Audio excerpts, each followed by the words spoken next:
Hello, and welcome to the Scheming Mind Palace.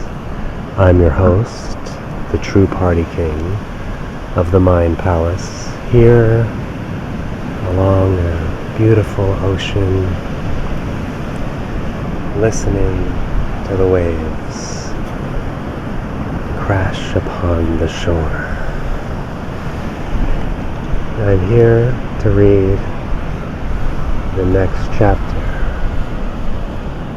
of The Wisdom of Insecurity, and a message for the age of anxiety by Alan Watts. This chapter will begin the first of many episodes where we're just gonna try and do this out in nature, try it in different levels, being inside of a very deep mind palace, then somewhere close to home, and now out, succumbing to the whims of nature in their entirety, their fullness, their rawness. I'm here to take it all in. So, the question for this week is, what is the great stream? Let us begin in the mind palace. Sir Alan Watts, wondering. We seem to be like flies caught in honey. Because life is so sweet, we do not want to give it up. And yet the more we become involved in it, the more we are trapped, limited, and frustrated. We love it and hate it at the same time. We fall in love with people and positions only to be tortured by anxiety for them. The conflict is not only between ourselves and ourselves, for intractable nature is both around and within us. The exasperating life, which is at once lovable and perishable, pleasant and painful, a blessing and a curse, is also the life of our own bodies. It is as if we were divided into two parts. On the one hand, there is the consciousness, I, at once intrigued and baffled, this creature who is caught in the trap. The other hand, there is me, and me is a part of nature. The wayward flesh, with all its concurrently beautiful and frustrating limitations. I fancies itself as a reasonable fellow, and is forever criticizing me for its perversity, for having passions which I get into trouble for being so easily subject to painful and irritating diseases, for having organs that wear out, and for having appetites which can never be satisfied, so designed that if you try to ally them finally and fully in one big bust, you get sick.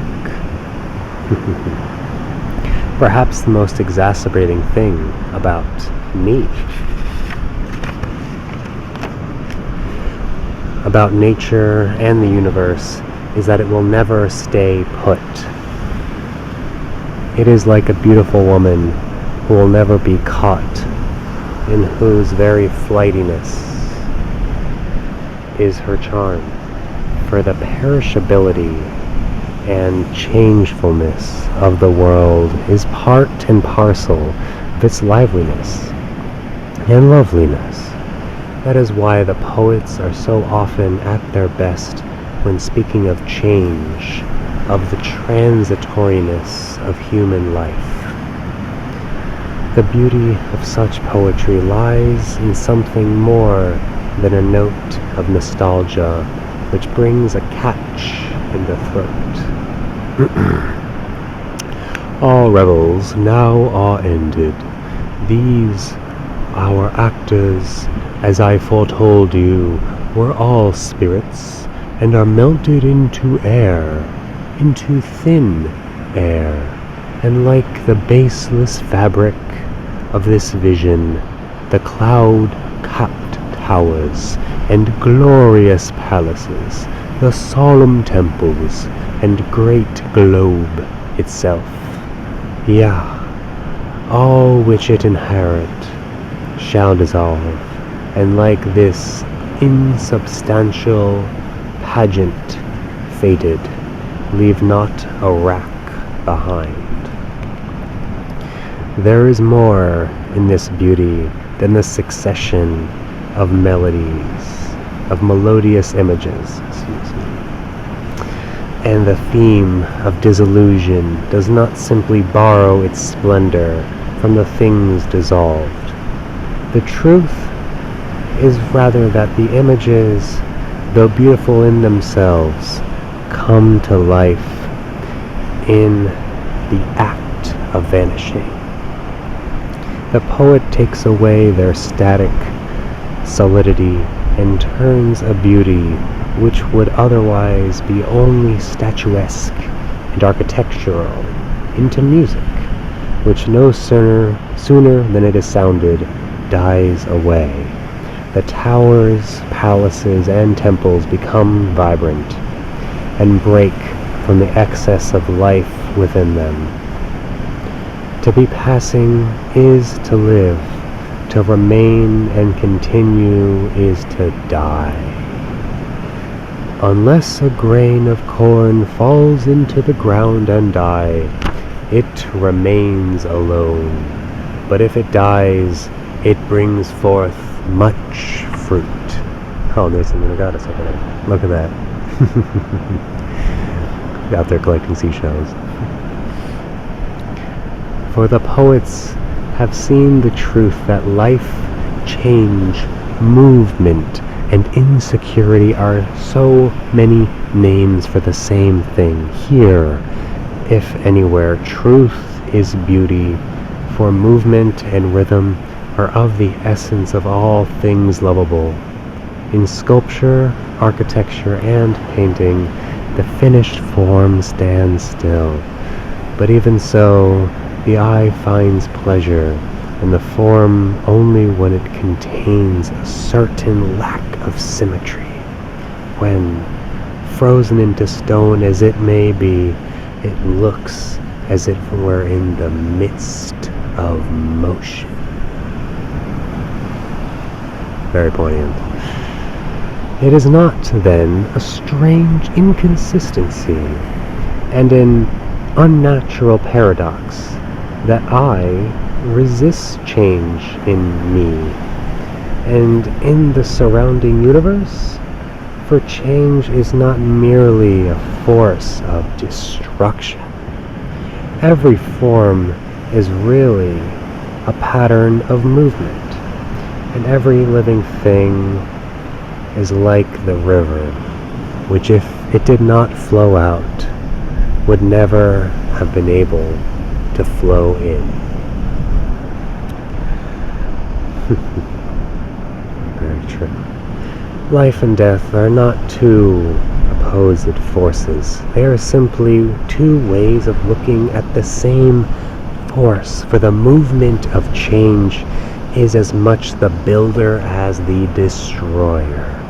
The human body lives because it is a complex of motions, of circulation, respiration, and digestion. To resist change, to try to cling to life, is therefore like holding your breath. If you persist, you kill yourself.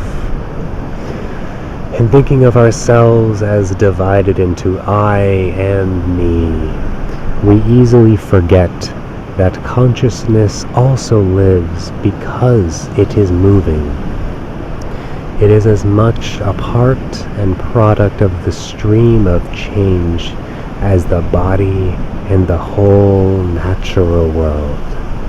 If you look at it carefully, you will see that consciousness, the thing you call I, is really a stream of experiences, of sensations, thoughts, and feelings in the same consistent motion. But because these experiences include memories, we have the impression that I is something solid and still, like a tablet upon which life is writing a record. Yet the tablet moves with the writing finger as the river flows with the ripples, so that memory is like a record written on water, a record not of graven characters, but of waves stirred into motion by other waves, which are called sensations and facts. How beautiful, of course. See? We got movement right behind us. I didn't even know this chapter was going to be about movement, but I guess I divinely picked the perfect spot. Yes. Alright, I'll continue.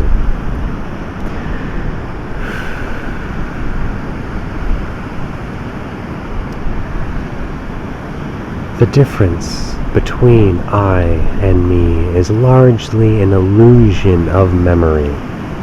In truth, I is of the same nature as me. It is part of our whole being, just as the head is part of the body.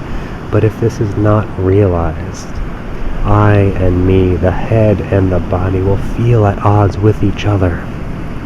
I, not understanding that it too is part of the stream of change, will try to make sense of the world and experiences by attempting to fix it. We shall then have a war between consciousness and nature, between the desire for permanence and the fact of flux. This war must be utterly futile and frustrating, a vicious circle, because it is in conflict between two parts of the same thing. It must lead thought and action into circles which go nowhere, faster and faster. For when we fail to see that our life is change, we set ourselves against ourselves and become like Ouroboros, the misguided snake who tries to eat his own tail. Ouroboros is the perennial symbol for all vicious circles, for every attempt to split our being asunder and make one part conquer the other. Struggle as we may, fixing, we will never make sense out of change. The only way we make sense out of change is to plunge into it, move with it, and join the dance. Religion, as much as we have known it, has quite obviously tried to make sense out of life by fixation. It has tried to give this passing world a meaning by relating it to an unchanging God, and by seeing this goal and purpose as an immortal life in which the individual becomes one with the changeless nature of the deity. Rest eternal grant unto them, O Lord, and let light perpetual shine upon them. Likewise, it attempts to make sense out of the swirling movements of history by relating them to the fixed laws of God, whose words endureth forever. We have thus made a problem for ourselves by confusing the intelligible with the fixed. We think that making sense out of life is impossible unless the flow of events can somehow be fixed into a framework of rigid forms. To be meaningful, life must be understandable in terms of fixed ideas and laws, and these in turn must correspond to unchanging and eternal realities behind the shifting scene.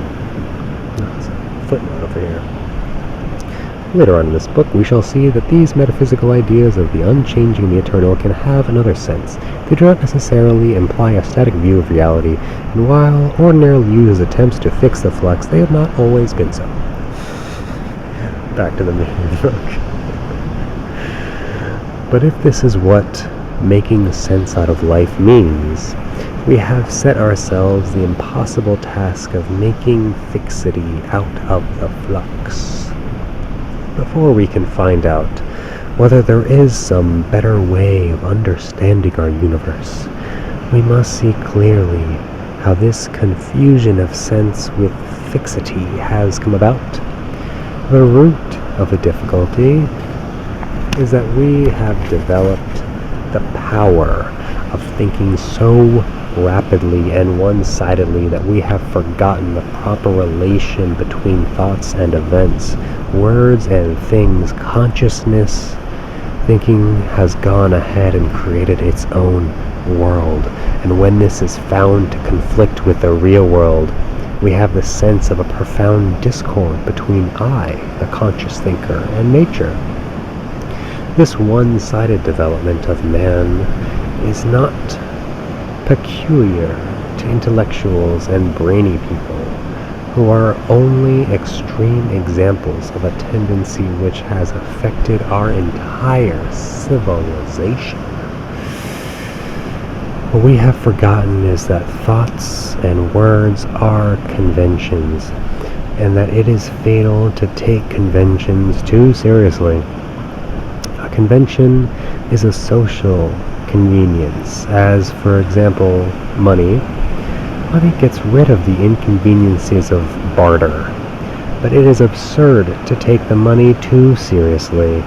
It confuses it with real wealth, because it will only do you good to eat it or wear it for clothing.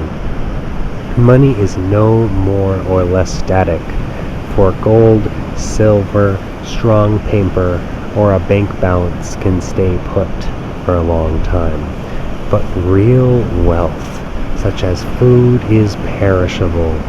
Thus a community may possess all the gold in the world, but if it does not farm its crops, it will starve. In somewhat the same way, thoughts, ideas, and words are coins for real things. They are not those things, and though they represent them, there are many ways in which they do not correspond at all. As with money and wealth, so with thoughts and things, ideas and words are more or less fixed, whereas real things change. It is easier to say I than to point to your own body and say want, than to try to indicate a vague feeling in the mouth and stomach. It is more convenient to say water than to lend your friend to a well and make suitable motions. It is also convenient to agree to use the same words for the same things and to keep those words unchanged, even though the things we are indicating are in constant motion. In the beginning, the power of words must have seemed magical, and indeed, the miracles with verbal thinking has wrought have justified the impression. What a marvel it must have been to get rid of the nuances of sign language and summon a friend simply by making a short noise. His name. It is no wonder that names have been considered uncanny manifestations of supernatural power. and that men have identified their names with their souls or used them to invoke spiritual forces. Indeed, the power of words has gone to man's head in more than one way. To define has come to mean almost the same thing as to understand. More important still, words have enabled man to define himself, to label a certain part of his experience. I. This is, perhaps, the meaning of the ancient belief the name is the soul, for to define is to isolate, to separate some complex of forms from the stream of life, and say, this is I. When man can name and define himself, he feels that he has an identity. Thus he begins to feel, he feels that he has an identity. Thus he begins to feel, like the word, separate and static, as over against the real, fluid world of nature. Feeling separate, the sense of conflict between man on the one hand and nature on the other begins. Language and thought grapple with the conflict, and the magic which can summon a man by naming him is applied to the universe. Its powers are named, personalized, and invoked in mythology and religion. Natural processes are made intelligible because all regular processes, such as the rotation of the stars and seasons, can be fixed to words ascribed to the activity of the gods or God. The eternal word. At a latter time, science employs the same process, studying every kind of regularity in the universe, naming and classifying and making use of them in ways still more miraculous. But because it is the use of nature, of words, to be fixed, definite, isolated, it is extremely hard to describe the most important characteristics of life, its movement and fluidity. Just as money does not represent the perishability and edibility of food, so words and thoughts do not represent the vitality of life.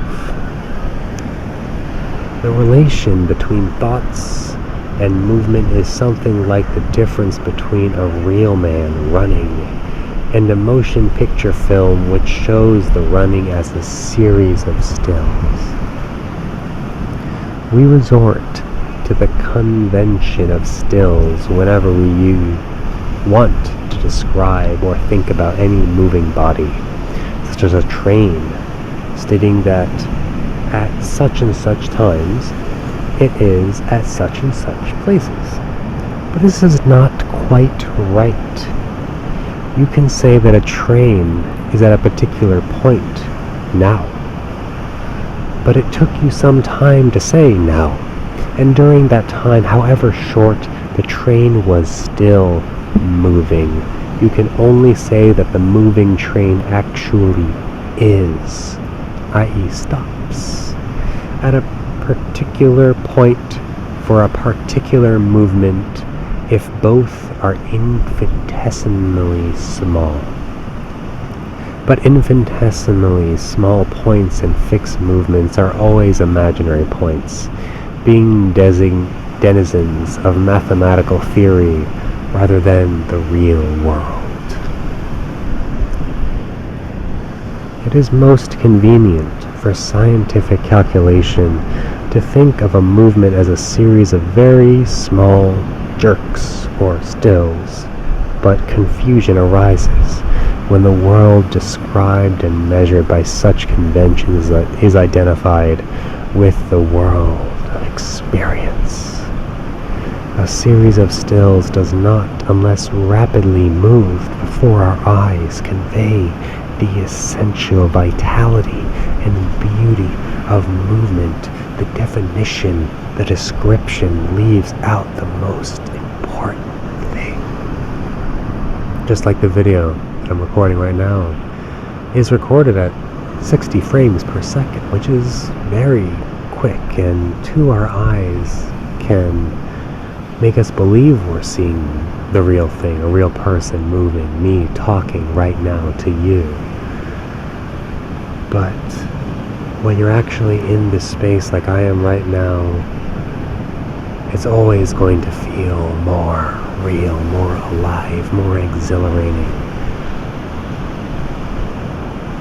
And that's why embracing the present moment is always so important. Embracing the moment because of its movement into the future from the past, to once again reunite with the Futaust, the point between the past and future, what lies after the future and before the past, as the present lies after the past and before the future. Anyways, back to Alan. Useful as these conventions are for purposes of calculation, language, and logic, absurdities arise when we think that the kind of language we use or the kind of logic with which we reason can really define or explain the physical world.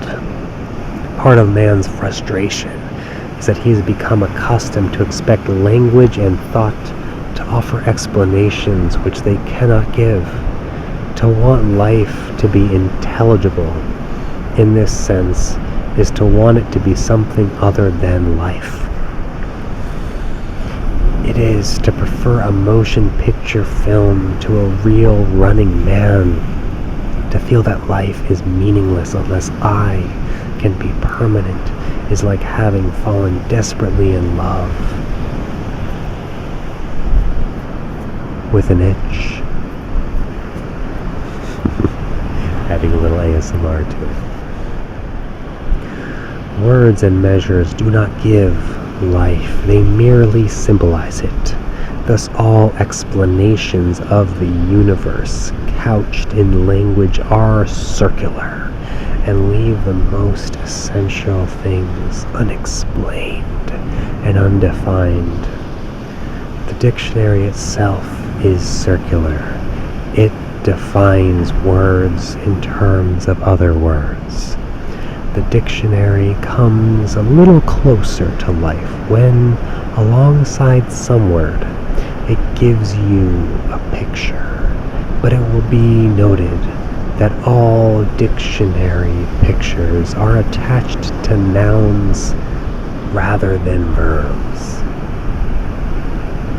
An illustration of the verb to run would have to be a series of stills like a comic strip. For words and static pictures can neither define nor explain emotion. Even the nouns are conventions. You do not define this real, living something by associating it with the noise man. When we say, this, pointing with the finger, is a man. Or that it's exact example. What then is this? We do not know. That is to say, we cannot define it in any fixed way, though in another sense we know it as our immediate experience, a flowing process without definable beginning or end. It is convention alone which persuades me that I am simply this body, bounded by a skin in space and by birth and death in time. And just like genders in a way, putting the book aside for a second, genders, as we like to consider them in society, are fluid. They are moving. Just like when I enjoy using my personally created pronoun, they, that, wow. I love it because of the journey, because I used to consider myself a he. I do not consider it, in my example, dead naming, to call myself a he. Because when someone refers to me as a he, if I'm in the mindset of wanting to explain my current situation, I enjoy the explanation because it unveils the journey, the movement, the process of arriving where I am right now. Back to Alan. Where do we begin and end in space? I have revelations to the sun and air, which are just as vital parts to my existence as my heart. The movement in which I am a pattern or convolution began incalculable ages before the conventionally isolated event called birth, and will continue long after the event called death. Only words and conventions can isolate us from the eternally undefinable something which is everything. Now, these are useful words, so long as we treat them as conventions and use them like the imaginary lines of latitude and longitude which are drawn upon maps, but are not actually found upon the face of the earth. But in practice, we are all bewitched by words. We confuse them with the real world and try to live in the real world as if it were the world of words. As a consequence, we are dismayed and dumbfounded when they do not fit. The more we try to live in the world of words, the more we feel isolated and alone. The more all the joy and liveliness of things is exchanged for mere certainty and security. On the other hand, the more we are forced to admit that we actually live in the real world, the more we feel ignorant, uncertain, and insecure about everything. But there can be no sanity unless the difference between these two worlds is recognized. The scope and the purposes of science are woefully misunderstood when the universe which it describes is confused with the universe in which man lives. Science is talking about a symbol of the real universe, and this symbol has much the same in use as money. It is a convenient time saver for making practical arrangements, but when money and wealth, reality and science are confused, the symbols become a burden. Similarly, the universe described in formal, dogmatic religion is nothing more than a symbol of the real world, being likewise constructed out of verbal and conventional distinctions. To separate this person from the rest of the universe is to make a conventional separation. To want this person to be eternal is to want the words to be the reality and to insist that a convention endure forever and ever. We hunger for the perpetuity of something which never existed. Science has destroyed the religious symbol of the world, because when symbols are confused with reality, different ways of symbolizing reality will seem contradictory.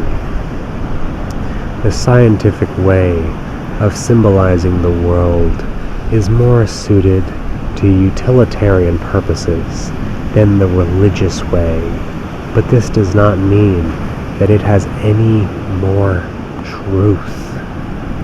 Is it truer to classify rabbits according to their meat or according to their fur? It depends on what you want to do with them. The clash between science and religion has not shown that religion is false and science is true.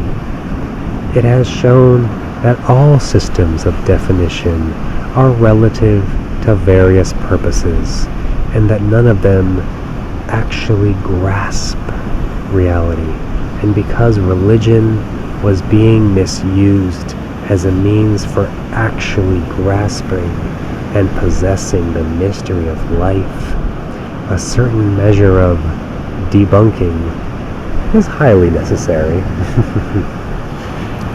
But in the process of symbolizing the universe in this way, or that for this purpose, or that we seem to have lost the actual joy and meaning of life itself, all the various definitions of the universe have had ulterior motives.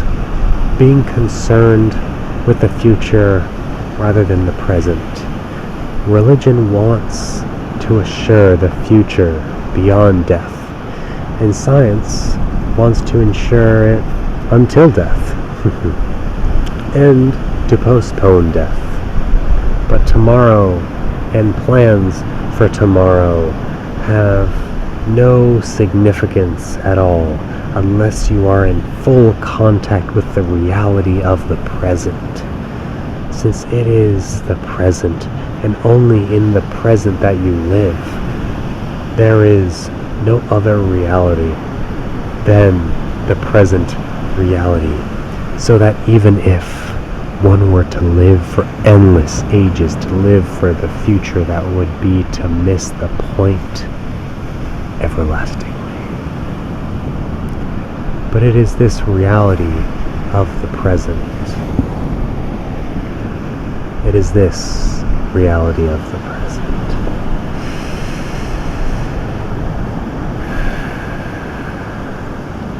Since it is in the present, and only in the present that you live, there is no other reality than the present reality. Oh wait, sorry about that. But it is in this reality of the present, this moving vitality now, which eludes all of the definitions and descriptions.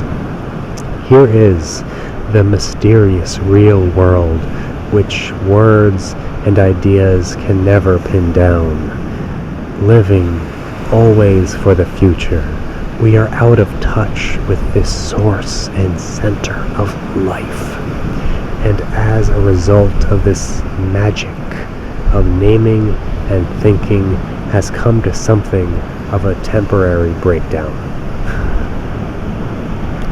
The miracles of technology cause us to live in a hectic, clockwork world that does violence to human biology, enabling us to do nothing but pursue the future faster and faster.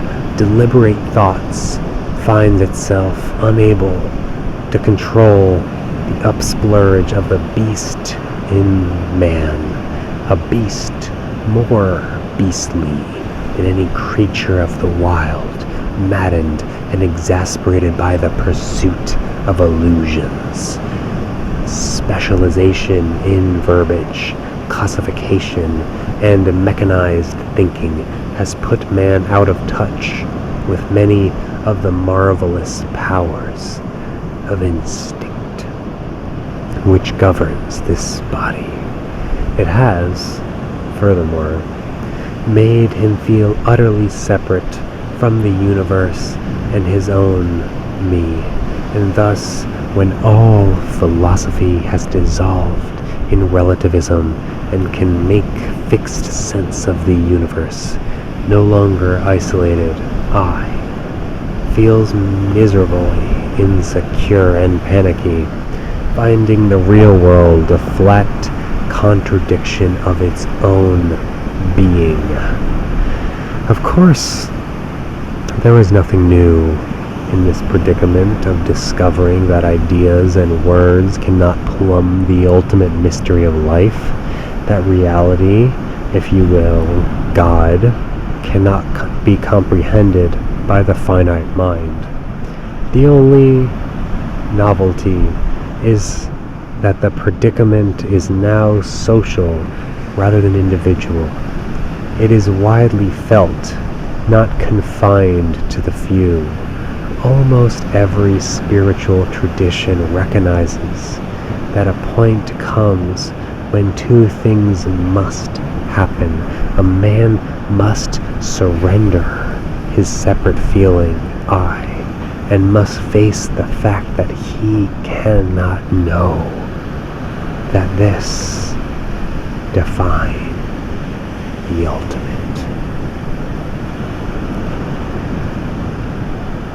These traditions also recognize that beyond this point there lies a vision of God which cannot be put into words, and which is certainly something utterly different from perceiving a radiant gentleman on a golden throne or a literal flash of blinding light. They also indicate that this vision is a restoration of something which we once had and lost because we did not or could not appreciate it. This vision is, then, the unclouded awareness of this undefinable something which we call life, present reality, the great stream, the eternal now, an awareness without the sense of separation